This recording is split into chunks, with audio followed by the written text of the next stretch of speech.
आमचे पालक हार आहे, पण त्यांनी हे आम्हाला तिथं क्रीडा संकुलमध्ये आम्हाला तिथं 6 जणाला तिथं राहून द्यावे आणि ते दुसरे माजी सैनिक घेतले. आम्ही बी म्हणतो त्यांना बी ठेवा. 12 जणांची तिथं मागणी तिथं जास्त आहे.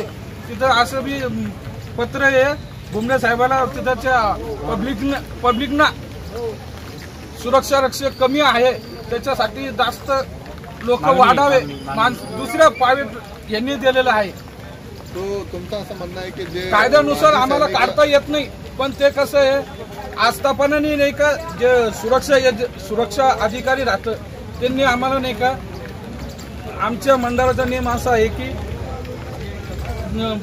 आमच्या जागी दुसरं त्यांनी कधी आस्थापनाने आमची कंप्लेंट केली असेल तर ते आमच्या जागी दुसरे माणसं तिथं टाकले जाते, पण हे ते मानायला तयार नाही. आस्थापना त्यांना वाटलं त्यांचं मानमारण धकू लागले. तुम्ही कायद्याला धाक पाहिजे ना.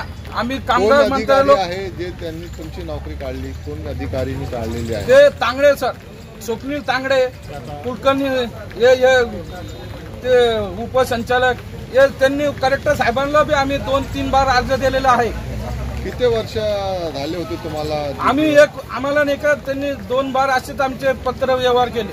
आता हे बघा, हे मास्कोचं कसं कायद्याने सुरक्षा रक्षक किती वर्षाचे उत्तर द्या, ते उत्तर द्या ना. किती आम्ही 2023 पासून आम्ही 2023 वर्ष झाले होते का? 2 वर्ष कार्यालय समोर अमरण उपोषणला बसले आहे. काय नेमकी मागणी आहे तुमची? आमची मागणी ही आहे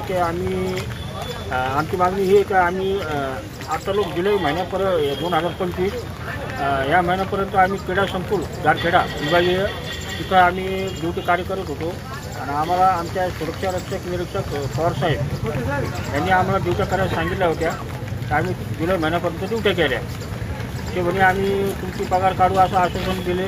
हो, पण अजून त्यांनी काही आमचं काम मार्गी लावलं नाही, काही नाही. आमच्या 10 महिन्याचा पगार व आम्हाला लवकरच ड्युटी देण्यात यावी.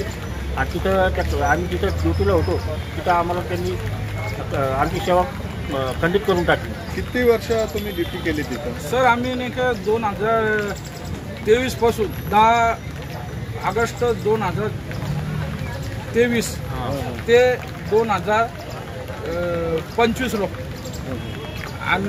आणि काय झालं तिच्यात, किती वर्ष झाले तिच्यात काय झालं माहिती आहे का, कामगार कायद्यानुसार आम्हाला काढता येत नाही, पण तिथं नाही का काही राजकारण काही पैसे देऊन काही हे करून ते हे केलं. आमचं दुसरं हे केलं, प्रायव्हेट सिक्युरिटी घेतली. मग तुम्ही कायद्याचे उल्लंघन करू लागले, बाबासाहेबांच्या कायद्याचं उल्लंघन करू लागले. कामगार उपायुक्ताचा कायदा तुम्ही तोडू लागले का? कलेक्टर साहेबांनी बी अधिकारीचे मायबाप आहे आमचे, त्यांनी बी कायदा तोडायला नाही पाहिजे. पालकमंत्री केली पण हे मान्य नाही. हे बघा हे सुरक्षा अधिकाऱ्याचा नियम बघा कसा आहे. आम्हाला बी असंच लागू आहे. मग यांनी आमच्या जागी दुसऱ्या नोंदणी घ्यायला पाहिजे. हे आस्थापने हे सुरक्षा अधिकाऱ्याचं बी यांच्यावर कायदा बसायला पाहिजे. जे तुमची पेमेंट आहे ते तुम्हाला भेटलेली आहे का? नाही, ऑक्टोबर 2024 पर्यंत आम्हाला दोन्हीकडून बी असं उलाढाल आम्ही केनेकर साहेबाला पत्र दिलं. सगळ्यांना हे आमचे मंडळ बी थोडंसं, आमचे निरीक्षक साहेब थोडेसे हे फास्ट नाही करू लागले. आम्ही मग कधी होईन आमचं? किती पेमेंट तुमची बॅलन्स आहे? 10 महिन्याची.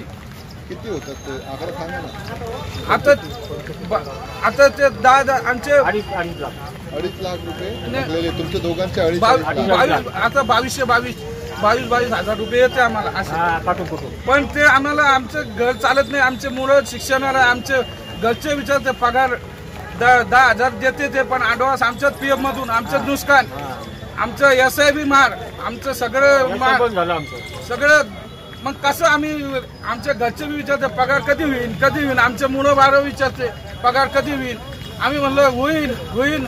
आम्हाला आता घराचं बी आम्ही बसून ताण आमच्या बायकोचं मुलाचं आता आम्ही प्रेशरमध्ये झालं. आम्ही पुढचं पाऊल काही बी करू शकतो. आणि मुख्यमंत्री साहेबांनी त्यांनी आमचं दखल घ्या. कामगार मंत्र्याला बी आम्ही फोन केलेला, मी पालकमंत्र्याला बी फोन, सगळ्यांना फोन केलेले आम्ही. पालकमंत्री हे आमचे जिल्ह्याचे हे, त्यांनी आम्हाला पालक काढाने तिथं ठेवावे आम्हाला क्रीडा संकुल. आपलं नाव सांगा पूर्ण. अनंत दामोदर शेळके. आपलं माझं विजय विठ्ठलराव भाले. नाही तर आम्हाला दुसऱ्या जागी हे बघा तुम्ही.